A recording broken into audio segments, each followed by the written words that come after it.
साथियों, जय भीम, नमो बुद्धाय। साथियों, आज हम बिजनेस के क्षेत्र में जिस अध्याय पे बात कर रहे हैं उसका अध्याय है दलित उद्यमियों को पद्मश्री का गौरव। एक छोटा सा अध्याय है साथियों, इसमें लेखक बड़े ही सुंदर तरीके से इन्होंने दर्शाया है। वो बता रहे हैं कि ऐसे आज का जो माहौल है, देश का भेदभाव को और खास करके कहा जाए तो जातिगत वर्ण व्यवस्था का जो माहौल है, ऐसे में भी जो है कि प्रोत्साहन दे रहे हैं, यहाँ दलित लिख रहे हैं और हकीकत जो है उसे उजागर कर रहे हैं। लिख रहे हैं कि ऐसे में भी दलित तमाम मुश्किलों और बाधाओं परेशानियों को दूर करके अब धीरे धीरे जो है कि बिजनेस की तरफ अपना रुख बढ़ा रहे हैं और बिजनेस में अच्छी कामयाबी भी हासिल करके जा रहे हैं। उन्होंने कुछ नामों का भी चर्चा जिक्र यहाँ करते हुए कहा है कि मिलिंद कांबले,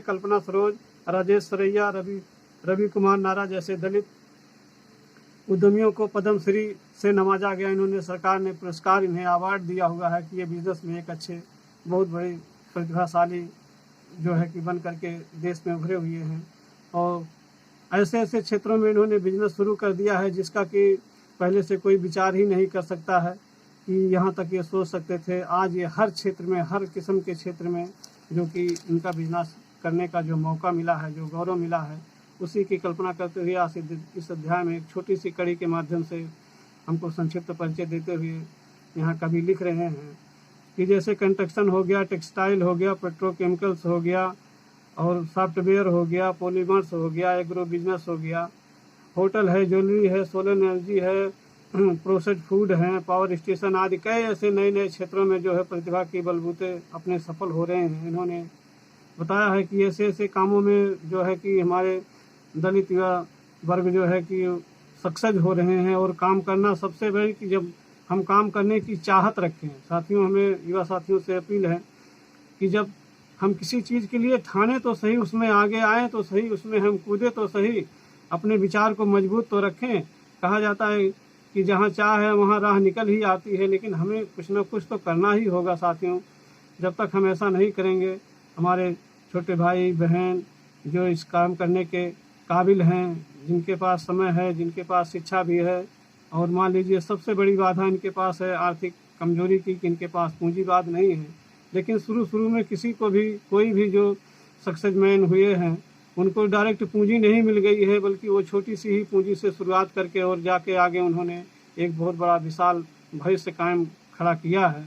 वो एक छोटी ही पूंजी से और छोटे ही रास्ते से जा करके, लेकिन उन्हें आगे जैसे ही उन्होंने शुरू किया, उनको मार्गदर्शन मिल गया और अवसर मिल गया। उस अवसर और मार्गदर्शन का लाभ उठाते हुए उन्होंने जो कामयाबी का सिलसिला कायम किया है, दिखाया है, वो सराहनीय है। और हमें ऐसे भी जो हमारे नए युवा साथी हैं, वो पढ़ लिख करके सिर्फ नौकरी के पीछे अपना समय खोते हैं और घर में भी वो छोटे काम ऐसे करने से डरते हैं जैसे कि हम पढ़ लिख लिए हैं तो हमारे पास बाबू बनने की, आईएएस बनने की अगर डिग्री है तो हम अपने घर में ही आईएएस समझ के बैठ जाते हैं। ऐसा नहीं होना चाहिए। जो भी हमारे पास छोटी मोटी पढ़ाई लिखाई या बड़ी है, हमको उसी स्तर से अपनी सोच को सोचना है और उसी स्तर को अपने एक ये खुला मंच है। आज इसका प्लेटफार्म इतना बढ़िया तरीके से तैयार है साथियों कि बिना किसी रोक टोक के जो है कि ये प्लेटफार्म तैयार। हमको थोड़ी सी मुश्किलों का सामना करना होगा ये जात पात का, लेकिन आर्थिक मजबूती एक ऐसी है कि अगर आपके पास पैसा है तो आपको जो घृणा की नज़र से देखते थे वो भी प्यार की नज़र से, बल्कि आपसे दोस्ती बढ़ाने की कोशिश करेंगे। तो इसलिए हमें आर्थिक के ऊपर चर्चा, अपनी जो है एनर्जी को आर्थिक के ऊपर खर्चा करना चाहिए। जैसा कि यहाँ कभी हम एक छोटे उल्लेख के द्वारा हमें समझा रहे हैं कि हमें अपनी एनर्जी को जो है वो व्यस्त न कर करके, बल्कि एक नई दिशा दे करके उसे एक नए रूप में जो है कि समाज के सामने उसको पेश करना है।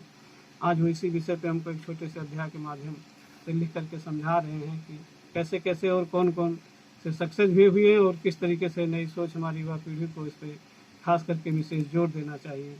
वो लिख रहे हैं जैसे कि आज का अध्याय है दलित उद्यमियों को पद्मश्री का गौरव। एक छोटा सा अध्याय साथियों। ऐसे भेदभावपूर्ण माहौल में भी युवा दलित उद्यमी मुश्किलों को पार कर अब धीरे धीरे फिर से आगे बढ़ने लगे। प्रतिभा और योग्यता की बपौती मानने वाले समाज की सारी धारणाओं को झुठलाकर बिजनेस में सफलता के शिखर तक पहुंच रहे हैं। पद्मश्री जैसे राष्ट्रीय गौरव से सम्मानित भी हो रहे हैं। मिलिंद कांबले, कल्पना सरोज, राजेश सरैया, रवि कुमार नारा जैसे दलित उद्यमियों को पद्मश्री से नवाजा गया है। जब भी बिजनेस की बात चलती है तो दूसरे लोग यही सोचते हैं कि दलित लोग तो सिर्फ जूतों के छोटे बड़े कारोबार में ही होंगे, लेकिन अब कई तरह के बिजनेस में दलित उद्यमी अपनी योग्यता का लोहा मनवा रहे हैं। अब उस क्षेत्र में भी प्रवेश कर लिया है जिसकी एक आम दलित कल्पना भी नहीं कर सकता है, जैसे कि construction, textiles, petrochemicals, polymers, software निर्माण, agro business, hotel, jewellery, solar energy, processed food, power station आदि कई नए नए क्षेत्र में अपनी प्रतिभा के बलबूते सफल हो रहे हैं। साथियों, यहाँ कवि का संकेत है। इन्होंने इतने सारों में बताया, क्योंकि पहले की विचारधारा को माने तो वो केवल चर्म उद्योग से जुड़े हुए, दलित समाज चर्म उद्योग से जुड़ा हुआ था और इन्हीं के आसपास ही लोग कल्पना करते थे और इन्हें देखते थे। लेकिन इन सारी बाधाओं को छोड़ करके जो आज का मौजूदा प्लेटफार्म है उस पर जाएं तो सब काम करने के लिए सभी को छूट है। और कानून का जब थोड़ा सा कानून का राज हुआ तो उसके सहारे थोड़ा सा इनको प्लेटफार्म मिला है, मौका मिला है और इसमें आगे जाना चाहिए। फिर आगे की लाइनों में लिख रहे हैं लेखक, युवा IITN राजेश मेघवाल का जयपुर में रियल इस्टेट का कारोबार है जो दबंग जातियों के वर्चस्व को तोड़ते नजर आते हैं। युवा सॉफ्टवेयर इंजीनियर प्रतिभा कांबले की OICL नाम से एक BPO कंपनी है जिसकी ग्राहक ब्रिटिश कंपनियां हैं, जिसमें 100 युवा काम करते हैं। विवेक डोलोस की होरिजन कंपनी का ब्रेन जिम है जिसमें अमीर परिवारों के बच्चे दिमागी कसरत करने आते हैं। इसमें कई प्रोडक्ट्स शामिल हैं। इंजीनियर किन्नर भालेराव की new age construction company construction management की सेवाएं देती हैं। युवा इंजीनियर सतसुल सोनावड़े की एग्रो कंप्यूटर कंपनी सिक्योरिटी संबंधी इलेक्ट्रॉनिक गैजेट बनाती है। दलित उद्यमी दलित बोरा की heart agrotech company organic chocolate और टॉफ़ी बनाती है जिसे फ्रिज से बाहर 1 साल तक सुरक्षित रखा जा सकता है। जोधपुर के धोती पगड़ी पहनने वाले कालूराम व जोराराम मेघवाल ने कभी स्कूल का दरवाजा तक नहीं देखा, लेकिन आज कंस्ट्रक्शन क्षेत्र में धाक जमाए हुए हैं। जालंधर की बूटा मंडी से निकले सेठ सतपाल व सुरेंद्र जैसे कई लोग चमड़े के व्यापार में करोड़ों कमा रहे हैं। इस प्रकार अब हर क्षेत्र के दलित व्यवसायी आगे आ रहे हैं और जातिवादी मानसिकता वाले लोगों को उन धारणाओं को ध्वस्त करते जा रहे हैं जो कहते थे कि व्यापार बिजनेस दलितों के बस की बात नहीं है। साथियों, यहाँ कितने सुंदर ढंग से यहाँ लेखक हमें समझा रहे हैं कि कुछ लोग ऐसा समझते थे कि ये लोग की बस की बात ही नहीं है, ये कर ही नहीं सकते हैं, लेकिन यहाँ इतना परिचय देते हुए लेखक लिख रहे हैं कि इन कारोबारों में और कितनी बढ़िया और कितने ढंग से तरीके से इन्होंने कंपनी चला करके जो कि देश विदेशों तक अपना सामान सप्लाई कर रहे हैं। ये भी एक मिसाल है साथियों। इस पर हमारे युवा साथियों को विचार करना चाहिए, इस पर समय देना चाहिए और कोशिश करना चाहिए और ज़्यादा से ज़्यादा अब इसमें भी आकर के और अपने भविष्य को एक बेहतर बनाए, एक नई पीढ़ी को एक नया प्लेटफार्म में देने की कोशिश करें। अपने दिल में ये ठाने, कठिनाइयों का दौर तो ही है, उनके सामने आज भी कठिनाइयों का ही संकट है, क्योंकि पहले से ही इनके पास आर्थिक कमजोरी पहले से रही, इनके पास ज़मीनें नहीं हैं, इनके पास पैसा नहीं है, पहले से नौकरी में भी उतना भागीदारी और हिस्सा ना मिलने के कारण जो है कि इनका जो है क्षेत्र कमज़ोर रहा है, इनका वर्ग हमेशा दबाया गया है। उसके पीछे और सबसे ज़्यादा जात वर्ग का जो वर्ण व्यवस्था है, जात वर्ग का है, ये इनके सामने जो मजबूरी है, इनके सामने जो रुकावटें बनती हैं, लेकिन फिर भी अपनी हिम्मत रहते हुए आज थोड़ी बहुत हमें पिछले ज़माने की तुलना में आज हमें फिर भी कानून का जो थोड़ा बहुत सहारा मिला हुआ है, ऐसा प्लेटफार्म मिला हुआ है, उसमें बिना देरी किए हुए हमारे युवाओं को इसमें आगे आ करके और बढ़ चढ़ कर हिस्सा लेना चाहिए। लेखक का यही समझाने का श्रेय है। मैं भी ये कोशिश करता हूँ कि इसी तरह से कि आप इस वीडियो को देखें और इसमें समझें और विचारों को जानें और बिजनेस की तरफ अपने आप का मनोबल बढ़ाएं। इससे मुझे भी खुशी होगी। साथियों, मेरे बोलने में मैं किताब के माध्यम से आप लोगों के पास विचार विमर्श करता हूँ। अगर मेरे बोलने चालने में कहीं कमी होती है तो मैं इसके लिए क्षमा प्रार्थी हूँ, आपसे क्षमा मांगता हूँ।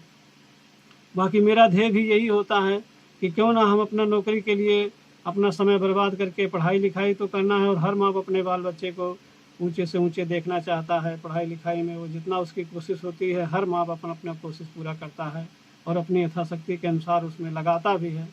लेकिन हमारी कमी रह जाती है कि हम जैसे युवावस्था में आते हैं तब तक हमें दूसरी चीज़ें घेर लेती हैं। तो हम उसमें जो है कि अपने कुछ तो ऐसे हैं कि उनके पास कमजोरी हो, कामयाबी तक पहुँचे ही नहीं, लेकिन कुछ सिलसिलेबाज ऐसे हैं हमारे साथी जो कि वो कामयाब हैं पूरी तरीके से, लेकिन उनको एक अच्छी नई दिशा, एक अच्छा विचार ना मिलने के कारण वो गलत दिशा की तरफ मुड़ जाते हैं। तो उन लोगों, उन जैसे बच्चों को यहाँ सावधान करने की ज़रूरत है।